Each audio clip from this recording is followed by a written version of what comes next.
What really happens to fast fashion in America? Every few seconds in America, a piece of clothing dies in a very quiet way. Not because it's torn, not because it's stained. It dies because someone got bored.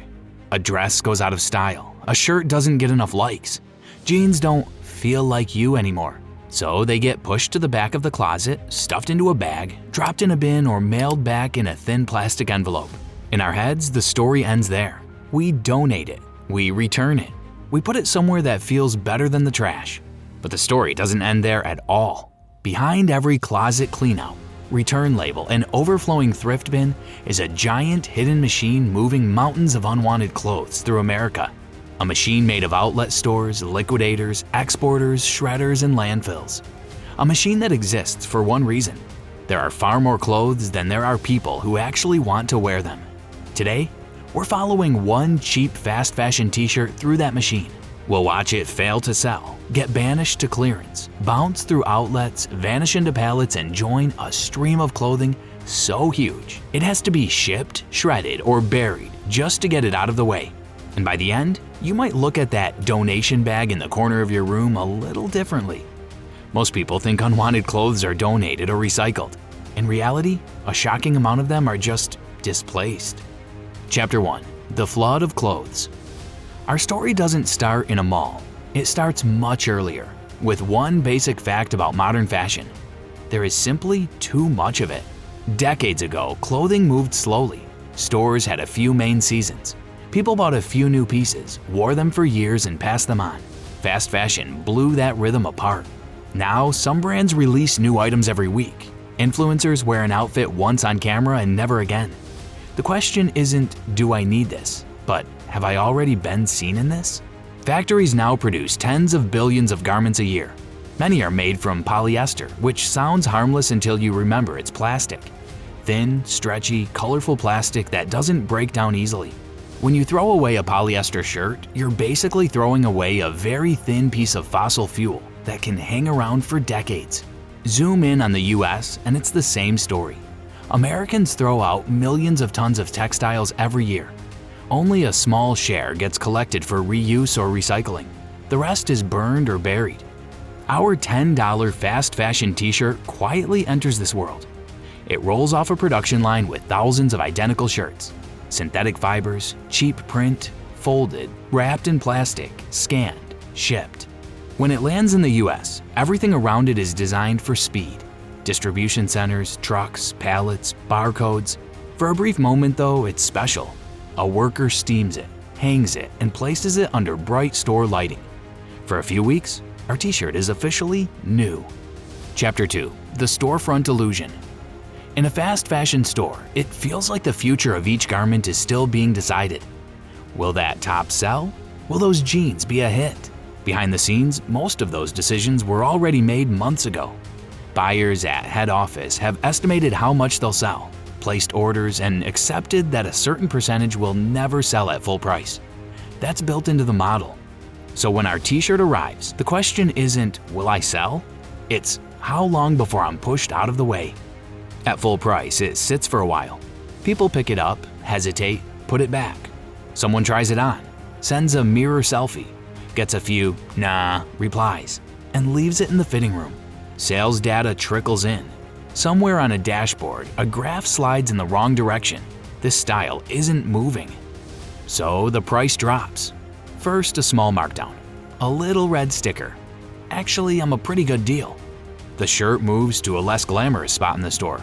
Newer pieces take the prime real estate. Then comes the big sale weekend. Another slash in price. Some units sell, some don't.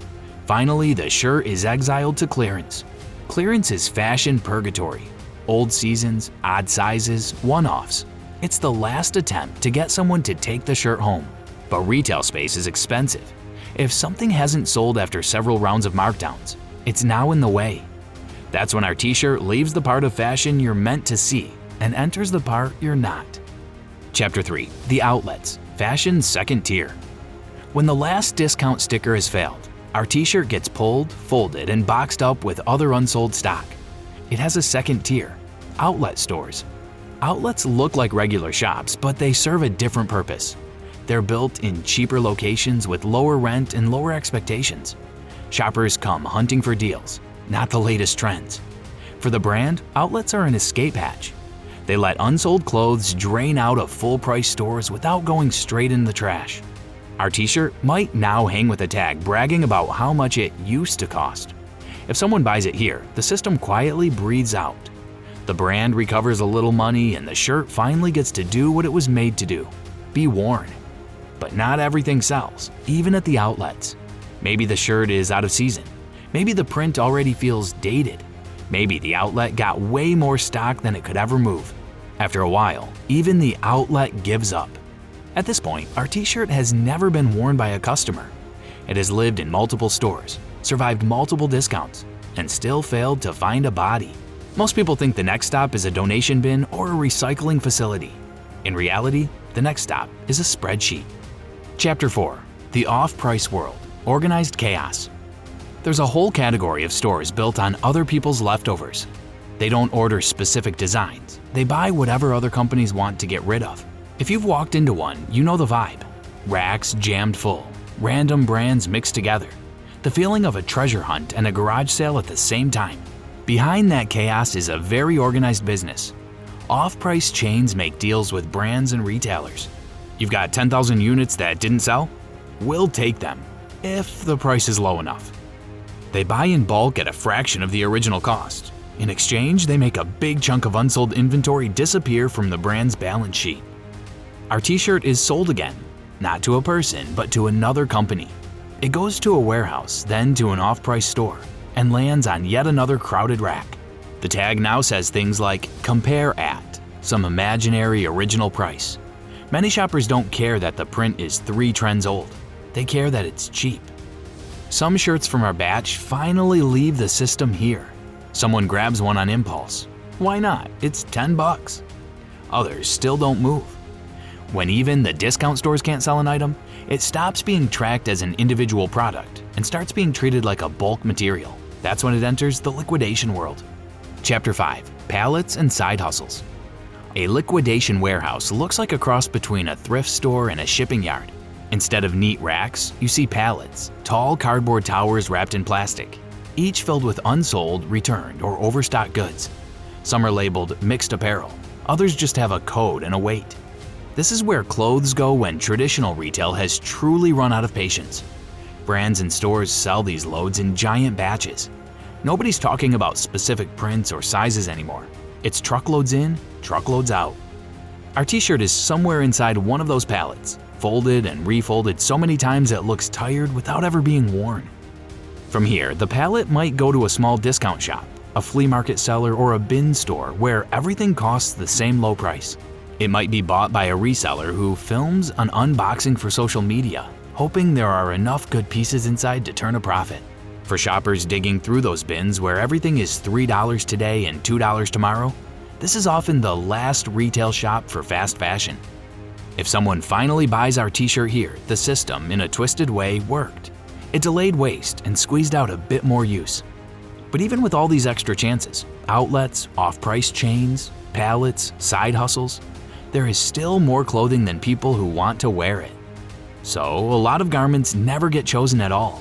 They linger in bins, sit in garages, or end up in yet another donation bag. And when donation bins overflow and thrift stores can't keep up, there's only one way to keep things moving: export the problem somewhere else. Chapter 6. Donated, exported, disappeared. When our t-shirt enters the donation stream, it doesn't land on a thrift rack right away. It lands in clothing limbo. In the back of thrift stores and charity warehouses, workers sort through thousands of garments a day. They look for items that are clean, wearable, and likely to sell in that location. A simple, decent shirt might make it onto the shop floor and get one more shot at being worn. But a lot doesn't. Wrong sizes, wrong seasons, wrong style, or just too low quality. Some donations are basically trash. Stretched leggings, tiny holes, stained fast fashion basics. Those cast-offs don't always go straight into the dumpster. Charities know there's still some value in them as material. So they're sorted again, pressed into massive bales and sold to textile graders and exporters. From this point on, our t-shirt stops being a donation and becomes used clothing stock. It's sold by weight to companies that specialize in grading secondhand clothes for different markets. Some bales stay in the US and feed discount outlets and rag companies. Many are packed into shipping containers and sent to countries in Africa, Asia, or Latin America. On paper, this looks like reuse. Clothes going to places where people might want them. Better than throwing them away, right? The problem is volume. Rich countries export so much used clothing that it can overwhelm local markets. Importers buy mixed bales, hoping there's enough good stuff to make a profit. Just like in American bin stores, they're stuck with whatever doesn't sell. Fast fashion pieces that are too flimsy, too damaged, or too strange end up scattered across open-air markets, dumped on the edges of communities, or burned in unofficial dumps. From the American donor's perspective, the shirt was given to charity. In reality, it turned into a low-value commodity that someone else now has to deal with. Our t-shirt might survive yet another round of sorting and finally get worn by someone thousands of miles away. That's the best-case scenario. But if it's just another flimsy synthetic print in a world drowning in clothes, its chances aren't great. Chapter 7. Shredded, burned, buried. Eventually, no matter how many chances a garment gets, it reaches the end of the road. There is simply more clothing than there is demand for clothing. And almost none of it was designed with an end of life in mind.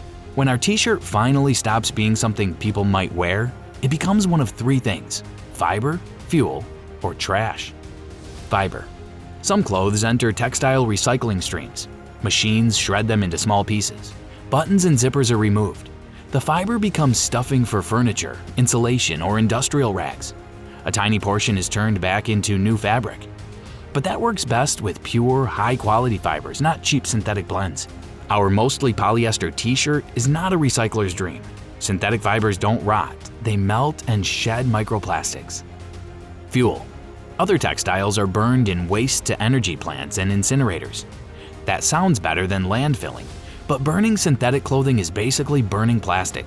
The shirt disappears in a puff of CO2 and other pollutants. Trash. The simplest and most common option is still landfilling. Landfills across America receive millions of tons of textile waste each year. Clothes are compressed in layers of other garbage, cut off from light and air. Natural fibers rot slowly and release methane. Synthetics sit for decades, breaking into smaller and smaller plastic particles. Our t-shirt, which spent weeks on a hanger, might spend decades underground. It never became vintage. It never became someone's favorite. It just became a colorful piece of trash. All the way back at the beginning, when it was just a design on a screen, none of this was part of the conversation. The focus was trend, cost, and speed. Make it cheap, make it fast, make it now. The afterlife was assumed to be someone else's problem. Chapter 8. The quiet cost of fast fashion. Zoom out from a single t-shirt and the pattern is obvious. Fast fashion produces more clothes than people need, faster than they can wear them. Stores push them out. Returns bring them back. Outlets, off-price chains, liquidators, exporters, and recyclers all try to delay the moment when those garments become pure waste. But at the end of all those pathways, a huge amount of fabric still gets shredded, burned, or buried, often long before it's truly worn out. The environmental cost is spread across the whole chain. Energy to make the fabric, to dye it, ship it, light the stores, truck it to outlets, export it, incinerate it, or bury it. The human cost is spread out too. Factory workers sewing hundreds of garments a day, sorters handling endless donation bags, communities living near polluted rivers, dumps, and landfills. None of that is visible when you're standing in front of a rack, holding a $10 t-shirt and thinking, why not? It's cheap. Most of the time, we only see the front row of the story, the storefronts, the halls, the donation drop-offs. But underneath all that is a machine designed not to clothe people, but to keep producing and moving product. Our t-shirt never had to exist. The world was not short on shirts. It was created because the system is designed to keep making more, not because anyone desperately needed that exact print in that exact cut. And when it didn't perform, it didn't disappear. It entered a maze whose main goal was to turn it into someone else's problem as cheaply as possible. So what really happens to fast fashion in America? Some clothes are worn, loved, repaired, and passed on. Some make it through outlets, discount stores, and secondhand markets. Some are shipped overseas and get a second life in another country. But a huge number are shredded, burned, or buried long before they're truly worn out. The most powerful part of this whole chain is, surprisingly, the smallest moment, when you decide whether or not to buy something. One less impulse purchase is one less item entering this machine. One more decision to rewear, repair, or genuinely resell something you already own does more than most recycling plants can. If this deep dive made you look at your closet or that donation bag a little differently, you're not alone. Most of us never see this part of the story. If you want more hidden systems like this, more behind-the-scenes journeys of everyday things, hit like, subscribe, and share this video with someone who has nothing to wear but somehow owns 50 shirts.